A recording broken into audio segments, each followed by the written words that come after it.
सबको जय मसीह की। परमेश्वर का हम धन्यवाद करते हैं आज के दिन के लिए। आइए हम लूका रचित सुसमाचार में चलते हैं और इसके 14वें अध्याय को हम देखते हैं। और 14वां अध्याय का 15 पद से हमने कुछ बातों को पिछले संडे देखा था और आज हम 25 पद से देखने वाले हैं। यहाँ पर चेला बनाने का मूल्य, इसकी हेडिंग दी गई है, चेला बनाने का मूल्य। चेले क्या हैं और उसका मूल्य क्या है? परमेश्वर का पुत्र यीशु मसीह खुद यहाँ पर बात कर रहा है। जब उसने एक बड़ी भीड़ के साथ जो जा रही थी उसके साथ उसको देखा और पीछे मुड़कर उनसे कहा है। समझ में आया? यहाँ वचन बता रहा है, जब बड़ी भीड़ उसके साथ जा रही थी तो उसने पीछे मुड़कर उनसे कहा, यदि कोई मेरे पास आना चाहे, ऐसा लिखा है, यदि कोई मेरे पास आए और आगे, और अपने पिता और माता और पत्नी और बच्चों और भाइयों और बहनों वरन अपने प्राण को भी अप्रिय ना जाने तो वह मेरा चेला नहीं हो सकता। देखिए यहाँ पर कुछ समर्पण की बात आई है भाई। समर्पण क्या क्या है यहाँ पर? माता पिता भाई बहन रिश्तेदारी सारी यीशु मसीह कह रहा है। ये तो मैं सिर्फ पढ़ रहा हूं और सिर्फ इसके ऊपर बात कर रहा हूं। कही तो यीशु मसीह ने, समझ में? किसने कही ये बात? हमारे प्रभु यीशु मसीह ने कही है। उन चेलों से कही है जो उसके पीछे आ रही थी, बड़ी भीड़ आ रही थी, उनसे भी कही है और पीछे मुड़कर कही है, पीछे देखते हुए बात कही है कि यदि कोई मेरे पीछे आना चाहे या मेरे पीछे आए तो पहले क्या करे? अपने पिता को, अपने पिता और अपनी माता पत्नी बच्चे भाई बहनों वरन अपने प्राण को भी अप्रिय ना जाने। देखिए, प्राण के बाद तो कोई रिश्ता भी नहीं, खत्म। और जितने रिश्ते सबकी लिस्ट है पूरी। है कोई बच्चा? हमारी आंटी ने अभी कहा कि ऐसे ऐसे प्रोग्राम की बात कर रही थी, उसने इनकार कर दिया। उसने कहा नहीं, पहले परमेश्वर का घर। पहले किसका घर? परमेश्वर का घर। एक अच्छा विश्वासी की पहचान होती कि सब काम छोड़ छाड़ के, सारी रिश्तेदारी वारी छोड़ छाड़ के सीधा परमेश्वर के पास। ये पहचान है उसकी। उसको एक समर्पण होता है। पर हमारा कई बार इन बातों में समर्पण नहीं रहता है। हम दुनियादारी की उन चीजों में खोए रहते हैं और कहते हैं कि हम तो वही पास्टर के साथ जाते हैं जी, हम तो प्रार्थना करते हैं जी, हम तो चर्च जाते हैं जी, हम तो न्यू करते हैं, हम तो न्यू करते हैं, और पता नहीं क्या क्या करते हैं। ऐसा में तो परमेश्वर भी जानता है। और परमेश्वर का पुत्र यीशु मसीह खुद कह रहा है, यदि कोई अपने प्राण को भी अप्रिय ना जाने। हम प्राण को तो प्रिय जानते हैं और अपने माता पिता परिवार सबको हमें प्रिय है और उनको हम छोड़ नहीं सकते। पर वो कह रहा है, अगर मेरे पीछे चलना है तो इन सब चीजों से क्या करना पड़ेगा? अलगाव की जिंदगी जीनी पड़ेगी। इन सब को त्यागना होगा और इन सब से हटना होगा। प्रथम स्थान किसे देना होगा? परमेश्वर को देना होगा।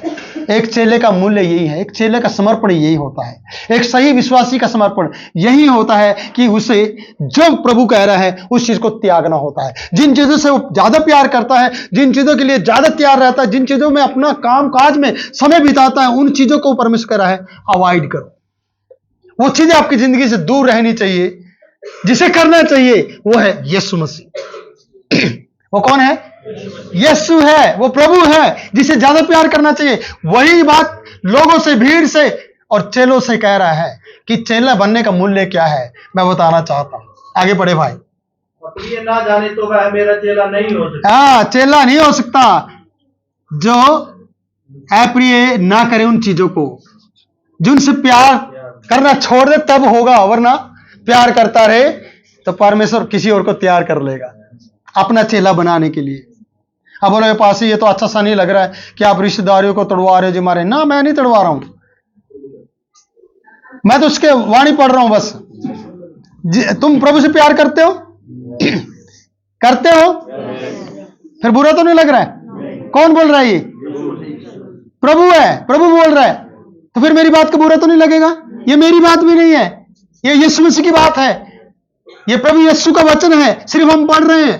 पहले भी मैंने कहा, अभी फिर से कह रहा हूं। कई बार हमें बुरा लग जाता है, कई लोग इस बात को उल्टा घुमा देंगे, अरे पास्टर कहता अपने माँ बाप से बात नहीं करनी। नहीं, ये मतलब नहीं है। माँ बाप की सेवा करो, समझ में आ रहे? तभी पता लगता है कि तुम परमेश्वर की सेवा कर पाओगे। बड़ों की इज्जत करो, तभी पता लगता है कि सर्वशक्तिमान की इज्जत कर पाओगे। बड़ों को तुम गालियां दे रहे हो, माँ बाप को तुम बेइज्जती कर रहे हो, तो परमेश्वर की सेवा के लिए निकल रहे हो। पत्नी तुम्हारे बस में नहीं है, सारी दुनिया को बस में करने चले हो। पृथ्वी पर अधिकार करना चाहते हो, घर में तुम्हारा अधिकार नहीं है। कर लोगे? प्रभु पहले सब बातों को सेट करता है, फिर हुक्म देता है, अब तो मेरे योग्य हो चुका है। इसलिए बहुत से लोग हैं जो उसके पीछे चल रहे हैं, भीड़ की भीड़ है, बहुत से चेले लोग भी हैं जो उसके पीछे चल रहे हैं। उनको यह बताना चाहते कि अभी भी तुम्हारे अंदर पीछे जाने की चाहत है, बैकस्लाइड होने की चाहत है।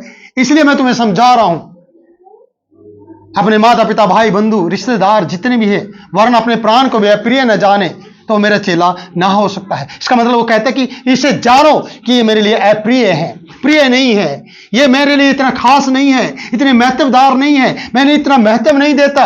मैं महत्व देता हूं सिर्फ आपको।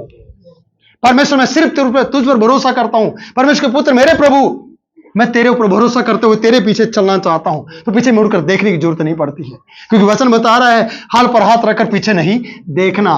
मतलब क्या है? मतलब यही है प्रियो, पीछे देखने वाले को परमेश्वर नहीं बुला रहा है। कितने लोग जो पीछे देखकर चल रहे हो? पिछले दिनों में एक एक्टिवा पे बच्चा बैठा था और कुत्ते उसके पीछे भागने लगे और वो कुत्तों की तरफ देखते देखते और तेज कर दी। कुत्तों की तरफ देखते देखते क्या कर दी? तेज कर दी। किसी उसमें डिवाइडर में जाके टकरा गया और डेथ हो, मर गया, क्योंकि वो पीछे देख के कर रहा था।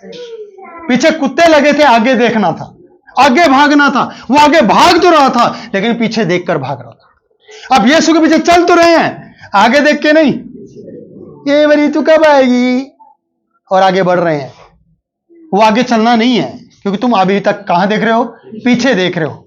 पीछे देखने वाला व्यक्ति हमेशा नुकसान में चला जाता है।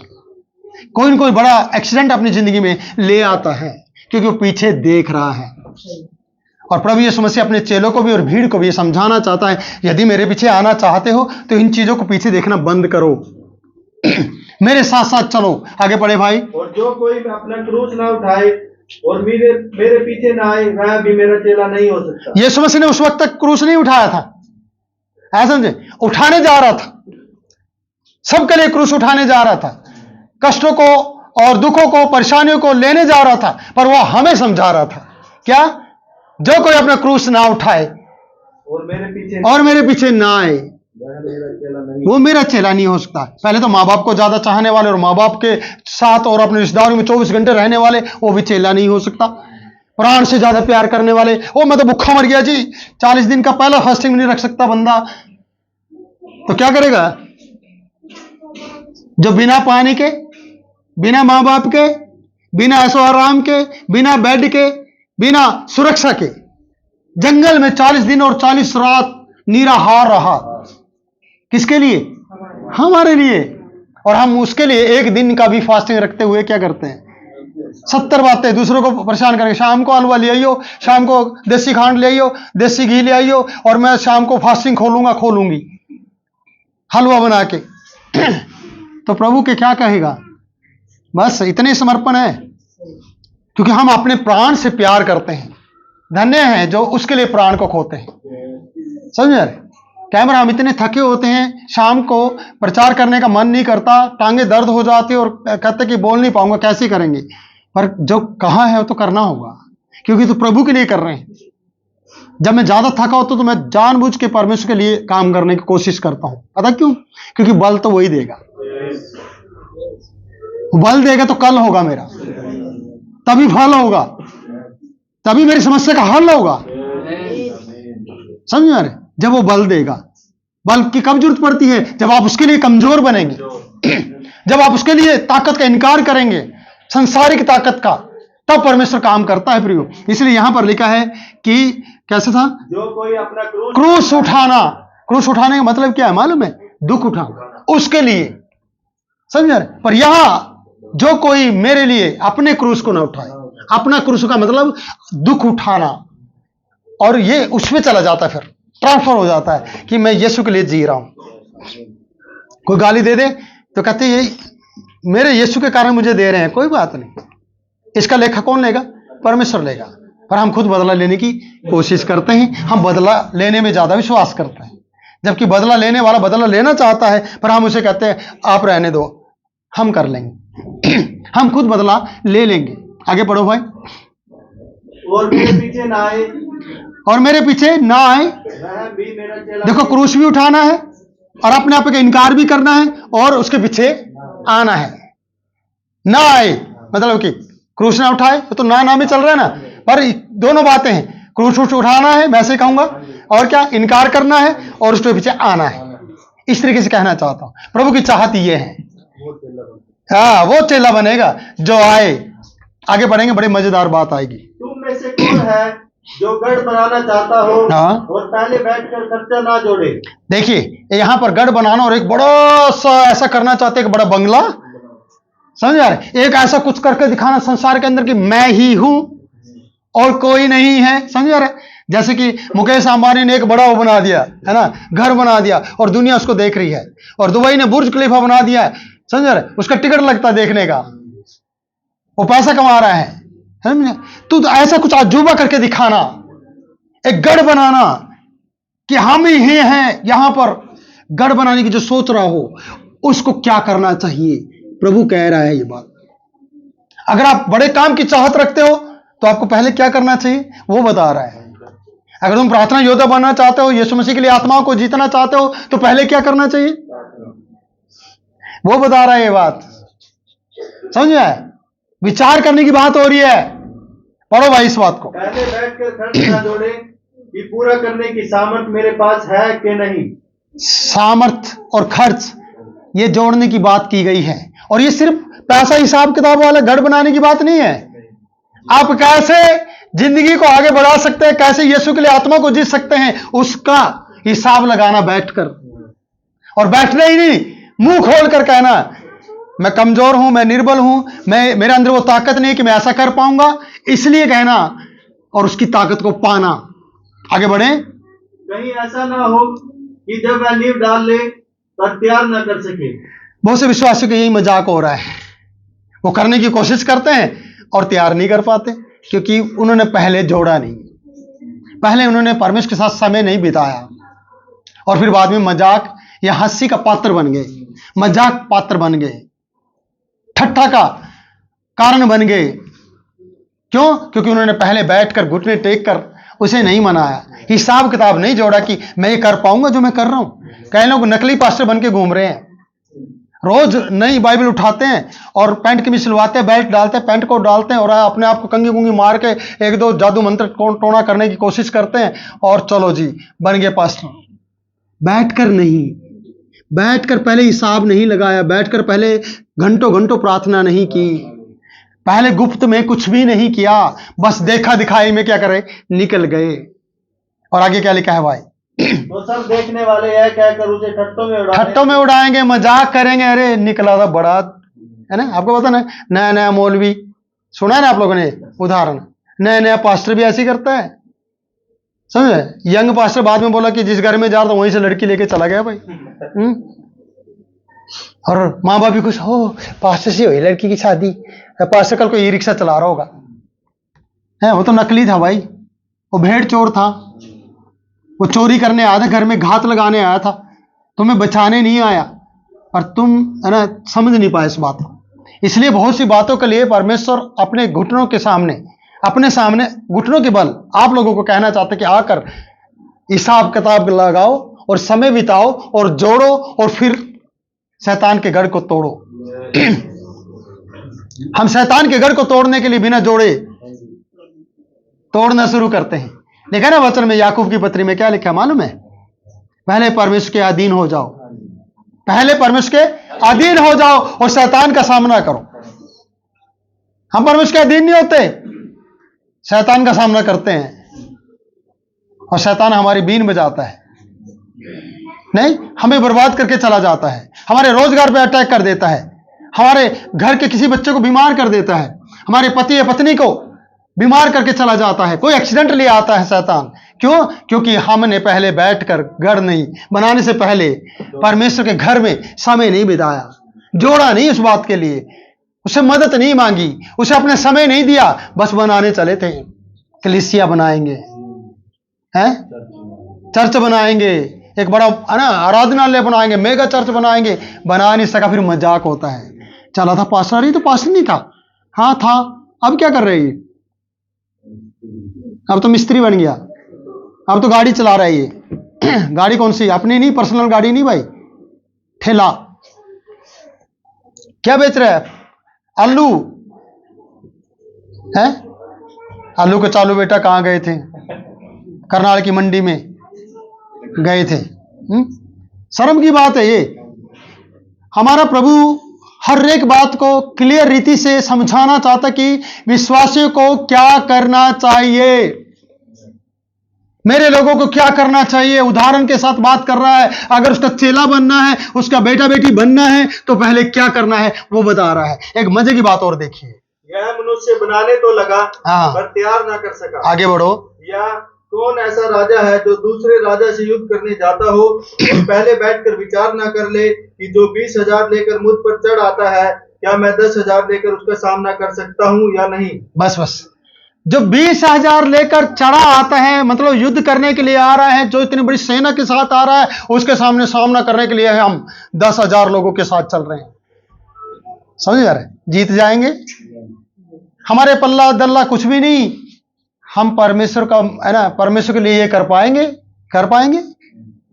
मैं कहता हूं जो आ रहा है ना असली युद्ध करने 20,000 लेके, वो परमेश्वर ही है, परमेश्वर का पुत्र यीशु मसीह ही है जो आ रहा है। समझ में आ रहे? और हम 10-10 हजार में खुश हो रहे हैं। 10,000 सैलरी है जो है ना, दुनिया जीत लेंगे, है प्रभु को भी हरा देंगे हम तो, क्योंकि हम तो कर लेंगे। अरे तुम 10,000 लेके 20,000 वाले का सामना करोगे? समझ आ रही है? नहीं बात आ रही है? कहने का मतलब यह है कि प्रभु यह कह रहा है, भाई वो ताकतवर है जिसका तुम्हें सामना करना है, जिसके साथ तुम्हें लड़ना है, वो ताकतवर है।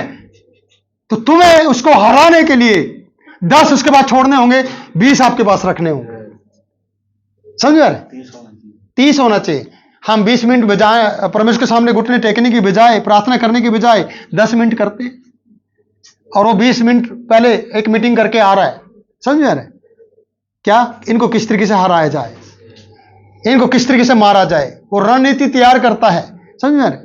तो आप सोचो प्रभु क्या कह रहा है कि प्रभु का जब आगमन होगा, क्या आप उसके साथ उसके युद्ध में शामिल होने के लिए आपके पास वो चीज है, वो गट्स हैं, वो चीजें हैं प्रार्थना की। समझ में आ रहे? वो लोग हैं आपके साथ जो आपके साथ खड़े हो जाए। सोच के देखो। मैं कहता हूं अगर एक मुर्दे के साथ 2 बंदे जा रहे हैं तो उसने क्या कमाया संसार में? बताओ ना। हम लोग अन्य जाति में से आए हैं और हम कहते कि अगर एक बुजुर्ग के पीछे, एक मुर्दे के पीछे हजारों लोग चल रहे हैं तो पता चलता भाई इसकी बहुत चलती थी, इसके चाहने वाले बहुत लोग थे, इसके जो रिश्तेदारियां हैं, इसके जो लोग हैं बहुत ज्यादा हैं, इसलिए इतने लोग इसको देखने के लिए आए हैं और इसके दुख में शामिल हुए हैं। समझ में आ रहा है? आता नहीं आता समझ में? और जिसके पीछे 2 ही चल रहे हो तो वो पता चलता है ये बिगाड़ुआ है, पता चलता है ये अनाड़ी व्यक्ति होगा, पता चलता है इसने किसी के साथ बना के नहीं रखी, इसके पास कोई गढ़ नहीं है। समझ में आ रहा बात को? तो आप भी सोचिएगा, अगर है ना आपको कुछ करना पड़े और आपके साथ एक व्यक्ति भी ना आए। आपको पता पुलिस चौकी में भी न्याय के लिए जब जाते हैं तो बुला लेना अपने लोगों को, कोई नहीं जा रहा जी साथ, जाएगा क्या? तुमने पहले गलत कर रखा है, किसी के साथ बना के नहीं रखी, कौन तुम्हारे साथ जाएगा? तो प्रभु यीशु ये कह रहा है, अगर तुम्हें पता है वो 20,000 लेकर आ रहा है, तुम्हारे ऊपर चढ़ाई करना चाहता है, तुम 10,000 लेकर उसका सामना करोगे? तो हमें 10,000 और बढ़ाने पड़ेंगे अपनी जिंदगी में। सोचो, अगर हमें जिंदगी में कुछ आगे बढ़ना है ना, कुछ करना है, तो प्रियो ने बचा के रखना पड़ेगा। 10 मिनट की प्रार्थना से काम नहीं चलेगा, नहीं 10 दिन में कभी एक बार आगे काम नहीं चलेगा, क्योंकि जो आपसे ताकतवर है ना वो 20,000 की क्षमता रखता है, 20,000 की, जैसा लिखा है वचन बता रहा है। समझ में? तो सोचो जरा और समझो इस बात को कि हमें कितनी मेहनत करनी होगी शैतान के कार्य से लड़ने के लिए और अपने प्रभु यीशु की सेना में भर्ती होने के लिए। कितनी मेहनत करनी होगी और कितना हमें साफ सुथरा और ताकतवर होना होगा उस काम को करने के लिए, वरना हम वहीं पर फंसे रह जाएंगे और प्रभु है ना बोलेंगे ये तो लोग मेरे लायक ही नहीं है। चाहे तो प्रभु आपसे बड़े बड़े काम करा दे और ना चाहे तो आप बड़े होने पर भी आपको छोटा बना दे, कुछ भी ना करने दे आपको। समझ में? क्योंकि हम गिदोन की कहानी को अच्छी तरह से जानते हैं। लोग ये ना कहने पाए कि हमने अपनी तरफ से युद्ध जीता है। हर एक के मुख से ये कहलवाना चाहते कि परमेश्वर ने युद्ध को जीत लिया है, नहीं। और परमेश्वर ने जब चुनाव किया तो कैसे कैसे, और जब गिदोन ने चुनाव किया तो कितने लोग आए? 32,000 लोग आए। कितने लोग? और उसने कहा जो डरते हो, थरथराते हो, जो युद्ध में जाना ना चाहते, जिनकी चाहत ना हो, जिनकी इच्छा ना हो, वो रह जाओ और वापस लौट जाओ। और 10,000 लोग, ऐसे लिखा है 10,000 लोग चले गए, नहीं 22,000 लोग चले गए, 22,000 लोग वापस लौट गए, 10,000 बच गए। उसने बोला अभी भी ज्यादा है। क्या कहा प्रभु ने, परमेश्वर ने, अभी भी ज्यादा है। देखो यहां अलग तरीके की बात है, क्योंकि वो अपनी ताकत दिखाना चाह रहा था। और यहां कह रहा भाई 20,000 वाले लोगों के सामने तुम ना 10,000 लेके सामना नहीं कर सकते। यहां दूसरी बात है। मेरा मतलब कहने की हमें टोटली भरोसा परमेश्वर के ऊपर रखने की जरूरत है। टोटल बात परमेश्वर को कहने की जरूरत है। और यह कहना पड़ेगा परमेश्वर तू ही है, चाहे मेरे पास एक है या दो है मुझे नहीं मालूम, ये भी शायद धोखा दे दे, पर तू मेरे साथ है तो लाखों पे भारी है, क्योंकि परमेश्वर है। इसलिए उसने ऐसे 300 लोगों को चुना, जिनको पानी नहीं पीना आता, जिनको हथियार नहीं उठाना आता, जिनको घुटने नहीं टेकने आते, जिनको कुछ भी करने नहीं आता, जो कुत्ते की तरह आदत बनाए बैठे हैं तपड़ तपड़ करके पानी पीने वाले, उनको परमेश्वर ने कहा इनको ले जा। अब गिदोन का भी शायद हिम्मत हार गया होगा, बोला योद्धा तो सारे भगा दिए, प्रार्थना करने वाले ताकतवर मोटे मोटे तो सारे चले गए, अब ये जिनको पानी नहीं पीना आ रहा है वो मेरे साथ युद्ध लड़ेंगे। लेकिन परमेश्वर से ये कहना चाह रहा है नहीं, सिर्फ ये तो जय जयकार करेंगे। क्या करेंगे? ये तो सिर्फ मटका फोड़ेंगे, ये तो हाथ में मिसाल लेकर खड़े होंगे, समझ रहे, लैंप लेके खड़े होंगे, बस इससे ज्यादा उनका काम नहीं है। काम तो मैं करूंगा, काम तो मैं करूंगा, यह है परमेश्वर का काम। इसलिए कहते तुम चाहे कमजोर हो, निर्बल हो, ताकतवर हो, कैसे भी हो, अपनी क्षमता बढ़ाने के लिए अपने आप को चार्ज करो परमेश्वर के साथ, परमेश्वर के साथ जोड़ो और उससे ताकत मांगो और अपनी कमजोरियां उसे बताओ, वो अपनी ताकत देगा। जब आप अपनी ताकत बताएंगे तो वो कहेगा पहले ताकत को ही खत्म करो। नहीं, वो तो घमंड वाली बात है।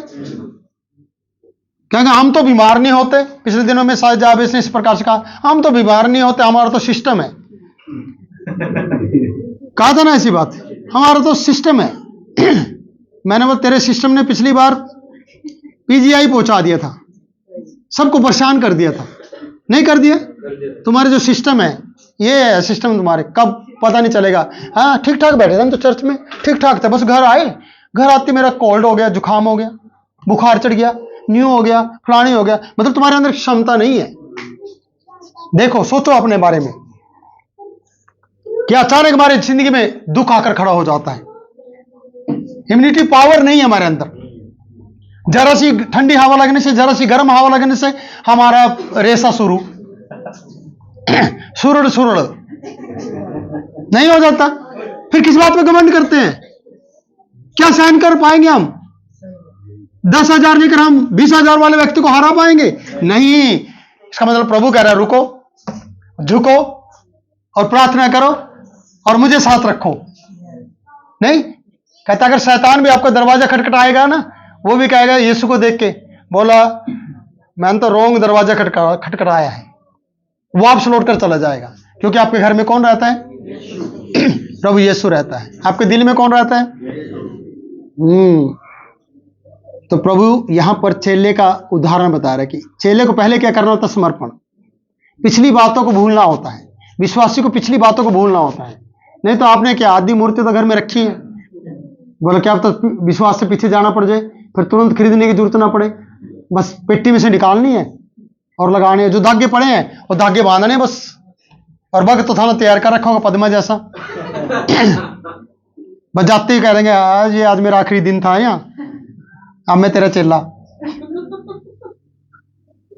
मतलब कि गिरने की कगार पे हो, तहस नहस और नष्ट होने की कगार पे खड़े हो, समझ रहे? जबकि सर्वशक्तिमान परमेश्वर का पुत्र हमें बता रहा है कि अगर तुम्हें कुछ मूल्य समझना है ना अपना, तो क्या करो, इस मूल्य की चीजों को, जो तुम्हें मूल्य लगता है उसको खत्म करो, और बहुमूल्य की चीजों को, जिसका कोई मूल्य नहीं है, जिसका कोई मूल्य लगा ही नहीं सकता, वह है यीशु मसीह। उसके पीछे चलो और वो तुम्हें आगे ले जाएगा। जब हम ऐसे चलेंगे तभी परमेश्वर का पुत्र के द्वारा, उसके नाम में परमेश्वर की ओर से आशीष पाएंगे। विश्वास करते हैं? तो प्रभु आप लोगों को इन वचनों के द्वारा बहुत आय से आशीष दे। इस वीडियो को लाइक करें और शेयर करें, हमारे चैनल को सब्सक्राइब करें। प्रभु आपको बहुत आय से आशीष दे। जय मसीह की।